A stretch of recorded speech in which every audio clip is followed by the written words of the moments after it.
a motor vehicle? Yeah. Okay, so I require you to give me your details. If you don't, it is an arrestable offence. Right, but am I on the highway? Pardon? Am I on the You've highway? been driving this vehicle? Yeah, but am I on the highway now? You've been driving this vehicle?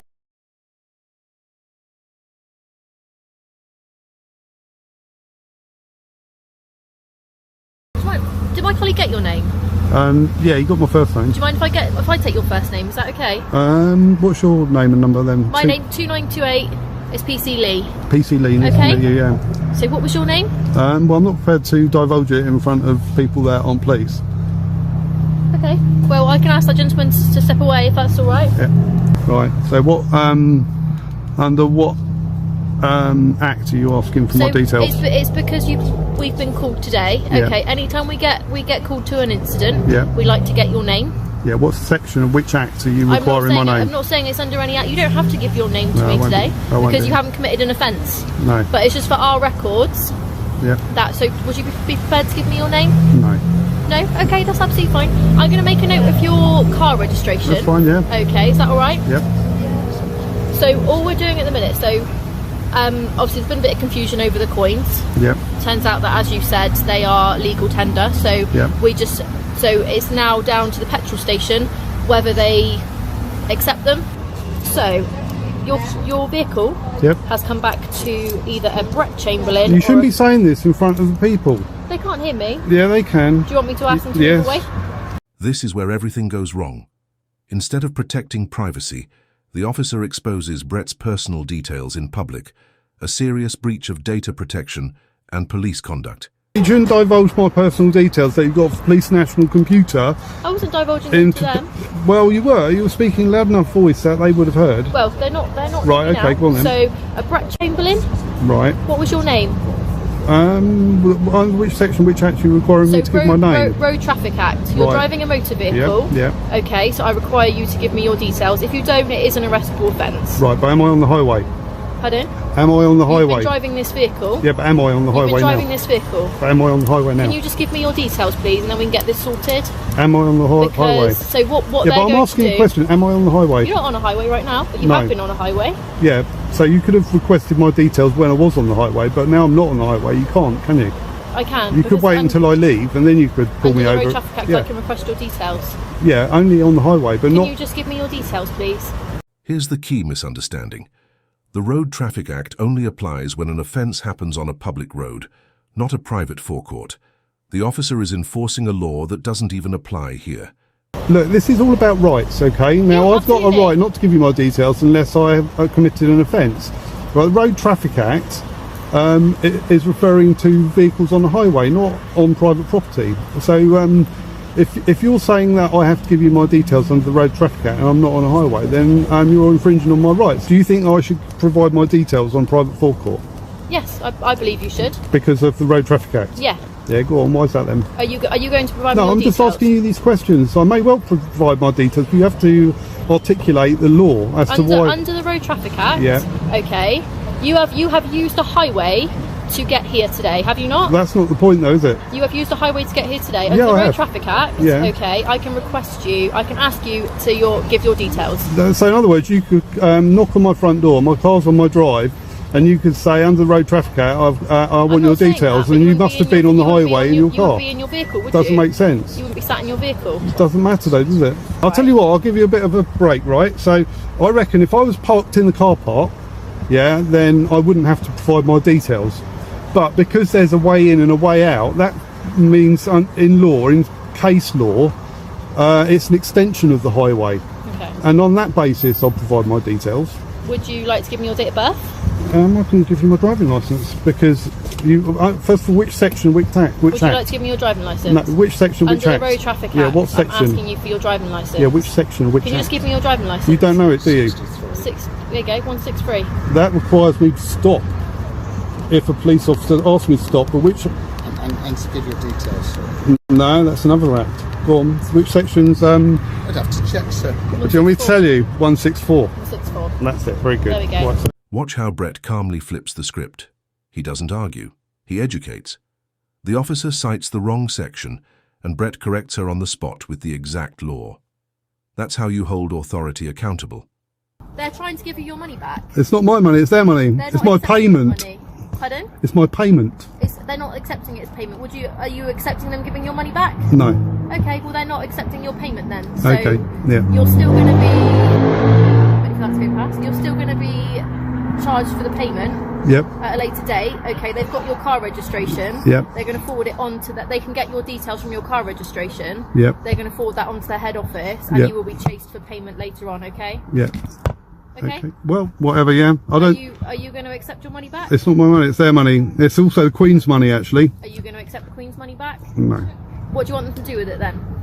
Put it in the till and accept payment. Well, that's not going to be accepted as payment, so I think you may as well just take it back. Yeah. Because what's that? I'm not taking it back. £200? More than that? 240. Pardon?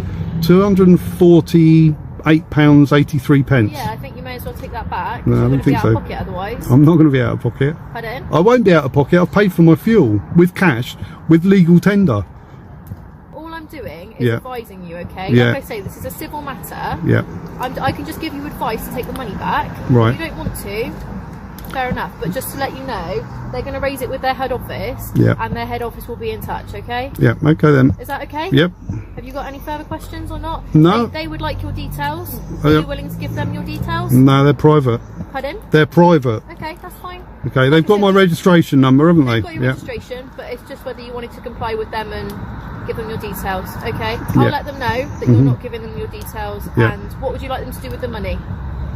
Well, it's up to them to do what they want with it. Obviously, it's payment, so Well, they're not accepting it as payment, okay? yeah. But obviously, they may well get legal advice, and the legal advice might tell them that they need to accept it, and therefore, if they've given me the money back, then they've got no way to recover the money, then have they? Because They may they've. well do. I don't know. I'm pretty sure that if they did give it back, there would be no recourse in law to recover the funds later on. So I'm doing them a favour by saying, look, you hang on to it, it's payment for my fuel. I'm not a fuel thief. If they then pursue a civil matter and it comes back that it doesn't go in your favour, Yeah. then you're going to be out of pocket. That's all I'm thinking. If you still have to pay for the fuel again, So how am I going to be out of pocket? Because what would have happened to the money that I've given them? pardon? I've given them the money, haven't I? So how can I be out of pocket? Okay, so you're not accepting the money, no? No. Okay. Have you got your body worn camera on? Yeah, there. Oh, so you didn't tell me about that either, did you? It's there. Yeah, See but it? no. In the policy, it says that you need to advise somebody. In fact, everything that's happened up until this point You is not admissible in court because you didn't. Pardon? I can't hear you. I said can't hear you. everything that's happened on that camera is not admissible in court because you failed to advise me that you were recording. In the policy, your policy. What section is that? What policy is that? I'll get back to you on that. Okay, I'll that's tell you it, what, that's loads of fine. people on YouTube will get back to you on that. So if you just look up this video, That's fine. they'll explain the police's own. That's perfect. I don't tend to watch police videos on YouTube. to be No, honest with you I've obviously got didn't that. listen either when you were being instructed that you need to advise members of the public at the earliest opportunity that you're video recording them for evidence. Like I say, what part of policy is that? Got any of those guys in their car just for the money when you take my card? CPR. Yeah. Yeah. All right, I'm off then. No worries. See you later. What we just saw isn't just a win for one man. It's a masterclass in calm resistance and legal awareness. Brett didn't shout, didn't insult, didn't even lose his composure. He simply knew the law better than the people trying to enforce it. Let's break down what really happened here. The entire confrontation started because a Shell station refused to accept Royal Mint coins, legal tender in the United Kingdom. When the staff called police, instead of arriving as neutral mediators, the officers immediately began demanding Brett's name and details. But here's the problem. They had no legal authority to do so. Under the Road Traffic Act 1988, police can only demand driver information when an offence has occurred on a public road. Brett was parked on private property, meaning their traffic powers didn't apply.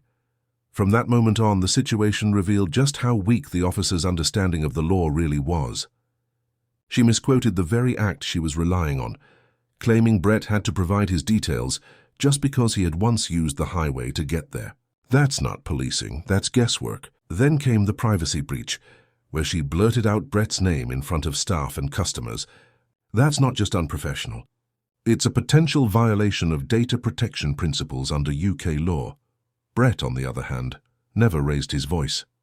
He questioned the law, requested the specific section, and calmly exposed the contradictions in her statements. When she cited Section 163, which only allows police to stop a vehicle, Brett immediately corrected her, reminding her that Section 164 covers license requests. And even then, only under lawful circumstances. That single correction showed the audience exactly how thin the line is between lawful enforcement and unlawful overreach. The most important takeaway from this audit isn't just that Brett won, it's that knowledge wins. He didn't need aggression or attitude, just facts. Every time the officer pushed, Brett responded with law. Every time she guessed, he provided clarity. And in doing so, he proved how critical it is for citizens to know their rights, especially when dealing with authority figures who might not fully understand their own powers. In the end, Shell never followed up, which says everything. It means they realized Brett was right, that his coins were valid payment, that no crime occurred, and that the entire police response was unnecessary. What should have been a simple civil misunderstanding turned into a public example of why education, composure, and lawful assertiveness matter more than ever. This wasn't defiance. It was accountability. And once again, an auditor on camera taught an entire police department and the public a free lesson in how power should be checked, not feared.